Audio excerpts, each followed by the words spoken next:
Story I'm going to tell you, you're not going to believe it. Every word of it is true. I know, because it happened to me. Dick Piston, hotel detective. It was a Friday night in the big city, and on a Friday night, you'll find me making my rounds at the Lakeview Hotel. It's a two-bit armpit on the upside of downtown. I mean, any time before midnight, that is, because after midnight, well, catch me drowning my proverbial sorrows at the 5-star dive bar in the lobby of that hotel. But at 10 minutes to midnight, I'm always here in my office, watching the clock.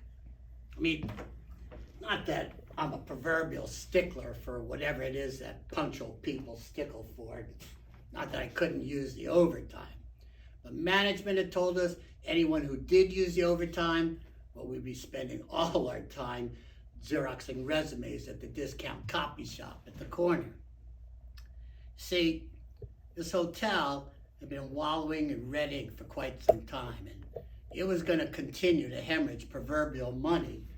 It kept on hemorrhaging potential guests, and I only wish that was a metaphor. Lakeview Hotel had the highest mortality rate of any luxury accommodation west of Baghdad, east of Baghdad, in Baghdad.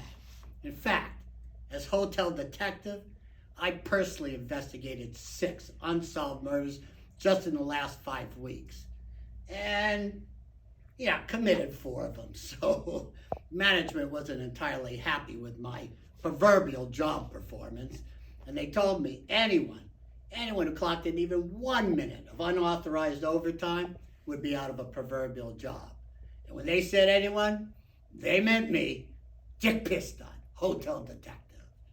So at 10 minutes to midnight, I had my proverbial eyes glued to that literal clock. Because when that struck 12, well, my Friday night nightmares became somebody else's Saturday morning problems. So if my luck holds true... Dick Piston, I need you.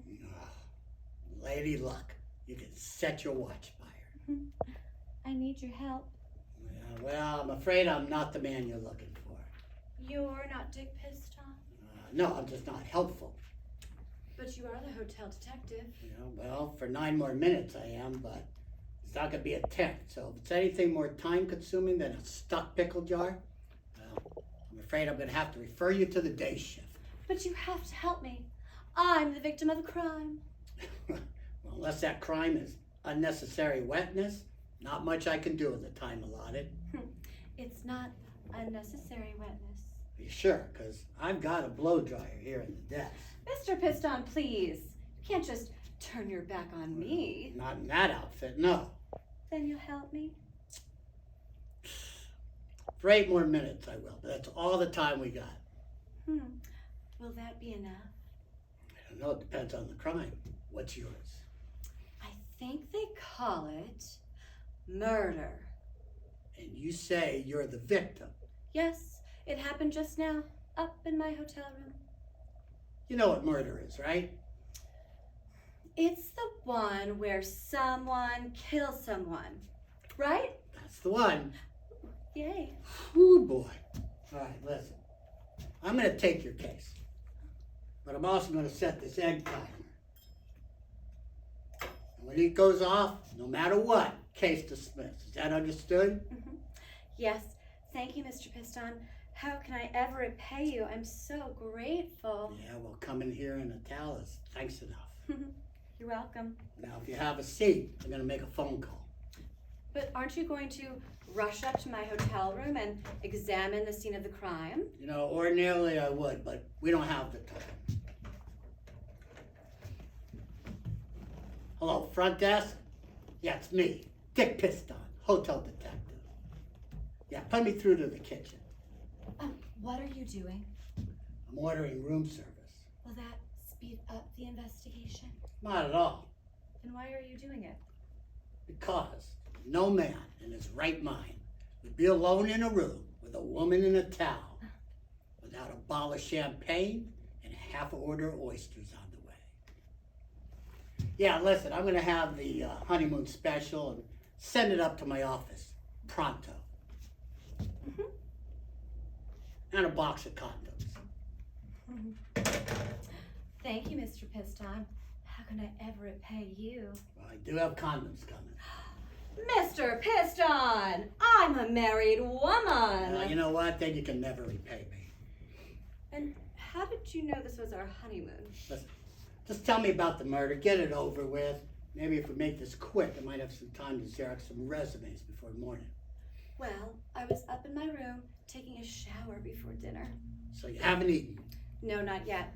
But those oysters sound delicious. So the murder took place in the bathroom? No, it was in the bedroom. After the shower? No, during. So you were shot in the shower by somebody in the bedroom? What makes you think I was shot? Well, because if you were stabbed, you'd be in the same room as the killer. My God, you think that he was in the shower with me? No, I think you were shot. But I wasn't shot. Look. Wow. Yeah, or stabbed for that matter. It does look like you had a close shave at some time. No, that's waxing. Well, you know what? Given that you weren't harmed in any way, Have you ever been waxed? so what makes you think you were murdered? Oh, I wasn't murdered. But you said you were. I said I was the victim of a crime. And the crime was murder. Oh, well done, Mr. Piston. With your keen eye for detail, we'll have this case sewed up in no time. So if the crime was murder, and you were the victim, why are you here? Well, I had to report it, didn't I? He was my husband, after all. You mean the killer? No, the killeree. Ah, so the murder victim was your husband. Yes, it happened up in my hotel room. He was shot in the head, on the bed. So you were the victim by marriage. And this was supposed to be our honeymoon. I see. And is that how you were dressed when you discovered the body? Yes, I had just stepped into the shower where I was nude, Mr. Piston. Can you imagine? When I heard what sounded like gunshots and a blood-curdling scream. Naturally, I finished my shower, put on some makeup, and raced into the bedroom right away to see what was the matter. And that's where I found him. Dead, on the bed, with a slug in his head. Listen, were there any signs of a forced entry? Well, he'd been dropping hints all weekend, so I was hoping. This is our honeymoon after all. No, I mean to the room. Oh, no. Everything seemed perfectly normal. Except for that horrible dead guy lying there. You mean your husband? Yes, that was his name. Guy. And he was horrible? Oh, yes. Brains everywhere. Look, Mrs. Guy, normally this is the point in the investigation where I'd rush up to your room and examine the body, but you know what? We are short on time, and I'm just going to cut to the proverbial chase. Room service.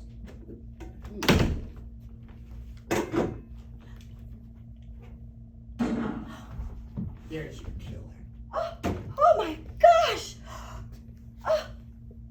But how could you possibly know that? Well, was your husband clinically insane? No, not clinically. Well, that's how I know. I don't understand. And there's no time to explain. Well, actually, wait, there's 4 minutes, so let me explain. If there are no signs of a forced entry, then it means that your husband must have let the murderer into the room himself, which means that your husband was either knew him personally or was expecting him shortly. The bellhop, for example. But why would he be expecting a bellhop? Because your husband was not clinically insane, and since no man in his right mind would be alone in a room with a woman in a towel, without a bottle of champagne and a half order of oysters on the way. And since he knew you were about to enter the room, we know that he must have ordered room service. It makes perfect sense. So your husband's order must have arrived while you were still in the shower, and yet you haven't eaten. Because there wasn't any food. Exactly. And if there's no edibles in evidence, then it can only mean that whoever brought the food removed it directly after the murder to conceal the fact that the killer came from the kitchen. I don't know why I didn't see it before. So, your husband must have been murdered by the night shift bellhop, who gained access to the room under the pretense of delivering a romantic appetizer, which you never got a chance to enjoy, because after murdering your husband in cold blood and not wanting to leave any evidence that the killer was a member of the hotel staff, he removed the telltale oysters and champagne, something that only a member of the hotel staff would do, leaving in its place the even more telltale absence of oysters and champagne, which confirms his guilt.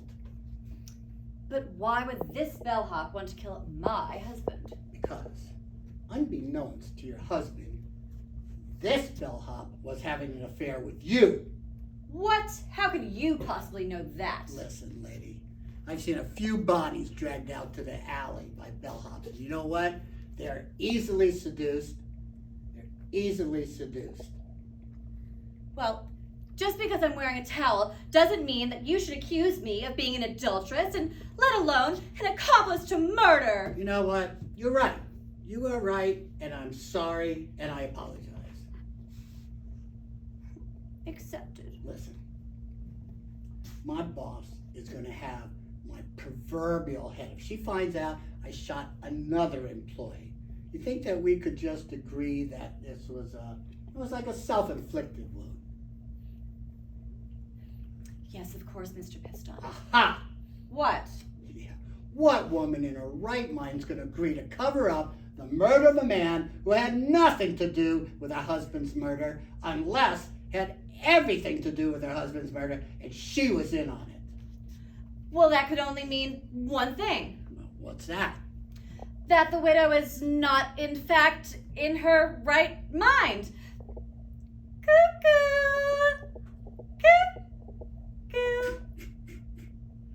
Well, this is embarrassing for the both of us. But you know what? Looks like I was wrong again, and my shift's almost over, so you know what? You're free to go. Oh, thank you, Mr. Piston. I can't tell you what a relief this is. You may not have solved my husband's murder, but knowing that I am innocent of all charges is a huge load off my mind. What little there is left of it, I mean. Cuckoo. How can I ever repay you? Well, we do have champagne and oysters, and I'm off in 2 minutes. Oh, Mr. Piston, I think we could get you off before that.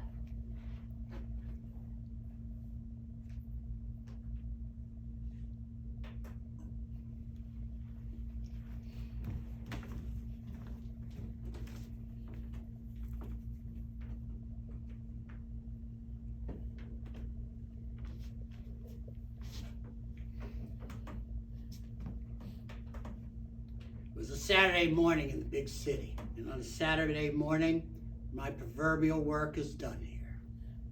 Well, almost.